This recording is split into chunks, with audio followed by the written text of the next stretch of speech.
Assalamualaikum warahmatullahi wabarakatuh. Baik, untuk pertemuan ke-7 kita masuk pada sambungan kelingan. Jadi plat menggunakan sambungan paku keling. Oke, sambungan keling ini termasuk kepada sambungan tetap karena jika paku keling itu dibuka itu akan merusak paku keling itu sendiri gitu. Makanya dia termasuk ke dalam sambungan tetap. Ada 4 penggunaan dari paku keling itu. Pertama, untuk sambungan kuat itu pada konstruksi baja, contohnya bangunan, jembatan, kren. Kemudian ada sambungan kuat dan rapat, itu contohnya pada konstruksi boiler. Kemudian pada tangki, ini tangki ya maksudnya, nanti saya rubah, dan pada pipa-pipa tekanan tinggi. Kemudian ada sambungan rapat, itu pada tabung dan tangki, tabung pendek, cerobong, pipa-pipa tekanan tanpa tekanan ya. Kemudian ada sambungan pengikat untuk penutup sasis, contohnya pada pesawat terbang. Oke. Untuk perhitungan kelingan kita nggak jauh-jauh dari rumus tegangan. Gaya dibagi dengan luasan. Nah, untuk diameter paku keling nanti kita menggunakan rumus luasan lingkaran, karena paku keling itu bentuknya lingkaran, makanya kita gunakan rumus luasan lingkaran πd kuadrat per 4.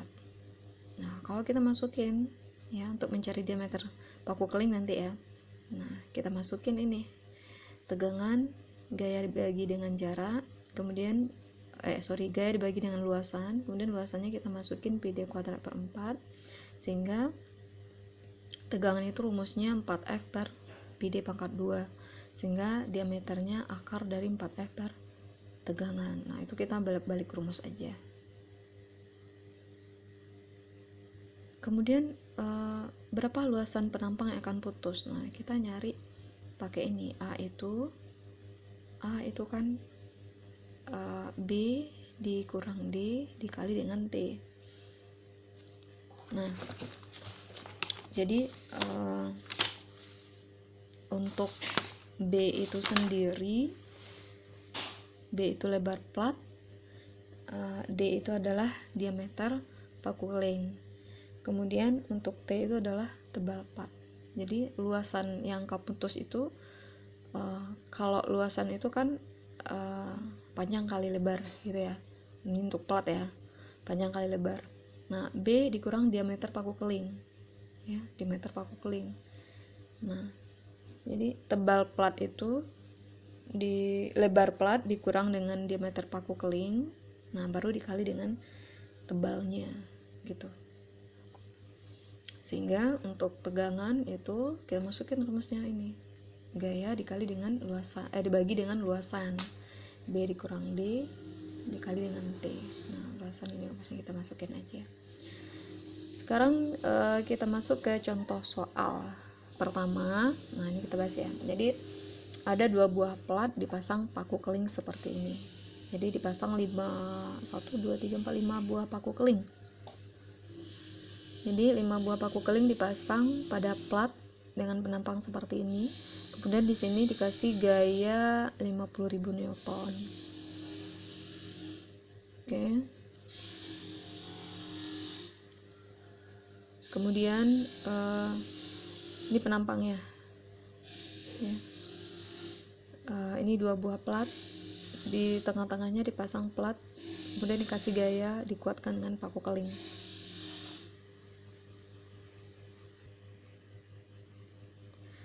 Oke, diketahui bahan paku keling grade 1 mempunyai tegangan 550 MPa dengan engine-nya 0,5 dari tegangan setelah dibagi dengan faktor keamanan nanti ya.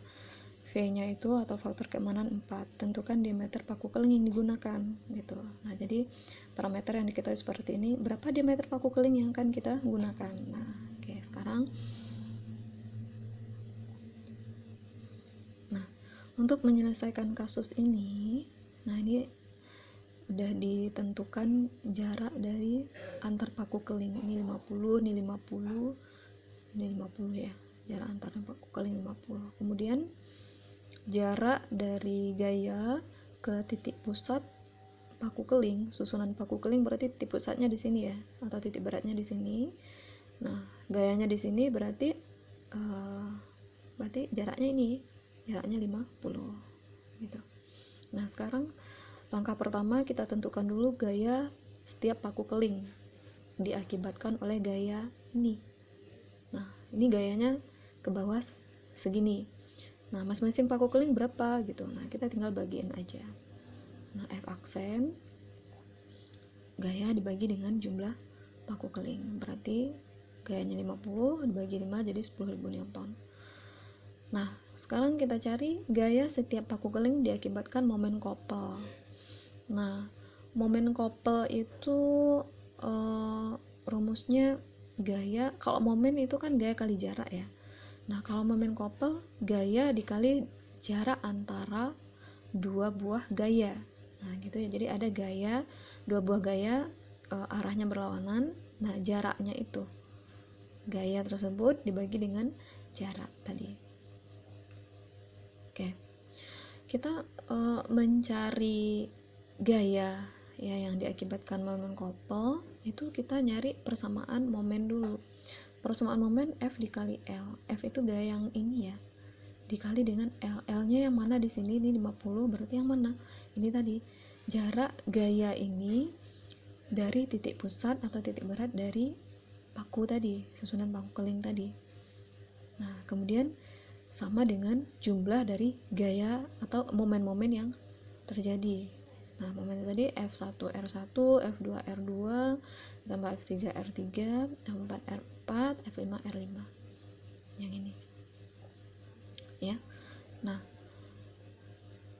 di sini F1-nya kita belum ketahui gitu. F1-nya berapa sih? Belum kita ketahui. Yang ini ya. Ini F1 belum kita ketahui. F2 berapa? F3 berapa? F4 berapa? Nah, untuk mencari ini kita gunakan rumus C dikali R1. Nah, C itu dia F dibagi dengan R ya. Ya. C itu F dibagi dengan R. Berarti untuk nyari F, C dikali R1 gitu. Ya. Nah, untuk nyari C kita pakai rumus persamaan momen ini. Nah, R1 kita tentukan dari sini ya. Nah, R1-nya ini. Nih, ini R1. Kan titik baratnya di sini tadi ya, pada paku keling 3 gitu kan. Nah, di sini titik baratnya atau titik pusatnya untuk setimbangan. Nah, R1 yang mana? Nah, jadi jarak dari paku keling 1 ke titik pusatnya. R2 yang mana? Jarak paku keling 2 ke titik pusat. Berarti berapa? 50. Kemudian R4 jarak dari paku keling 4 ke titik pusatnya juga 50. R5 jarak dari titik pusatnya yang ini ke paku keling 5, berarti jaraknya di sini R5 berarti 100 gitu ya. Nah, sekarang kita udah tentukan R. Oke. F1 tadi rumusnya CR1, F2 CR2, sehingga kita bisa tentukan di sini F kali L sama dengan C dikali R1 kuadrat, C kali R2 kuadrat, dan seterusnya. Sehingga untuk ini kita bisa sederhanakan, C-nya kita keluarin dalam kurung R1 kuadrat tambah R2 kuadrat tambah R3 kuadrat tambah R4 kuadrat tambah R5 kuadrat. Oke, nah, sekarang kita masukin F-nya 50.000, L-nya 50, yang ini tadi ya. Ingat, L-nya itu adalah dari titik gaya ini, gaya sampai ke jarak titik pusat. Nah, berapa? Ini sejajar dengan ini ya. Yang ini. Berarti jaraknya berapa? 50. Oke, nah jadi 50-nya dari situ. Nah, kita masukin sehingga C-nya bisa kita dapatkan 100 Newton per milimeter. Kenapa Newton per milimeter? Karena F dikali L itu Newton dikali meter, berarti Newton milimeter. Milimeter ya, berarti Newton milimeter. Ini kuadrat berarti M milimeter kuadrat. Sehingga ini dicoret, ini coret 1 tinggal Newton per milimeter. Nah sekarang dari C-nya udah kita dapetin, berarti F1 nya bisa kita dapetin, F1 CR1, F2 CR2. Nah kita langsung masukin aja, berarti di sini ada 10.000, dapat 10.000, di sini dapat 5.000, ini dapat 0 karena R-nya 0. F4 dapat 5.000, F5 nya 10.000, sehingga kalau kita gambarkan gayanya seperti ini gitu. Nah ini F1 10.000, F2 5.000, berarti setengah dari ini ya. F3 nya 0 ya, karena pas di titik pusat, R nya kan 0. F4 nya 5.000, arah gayanya ke atas lagi. Nah F5 nya 5.000 gitu ya, 5.000. Nah gayanya ke atas nih untuk kesetimbangan. Oke. Nah sekarang kita tentukan berapa besarnya gaya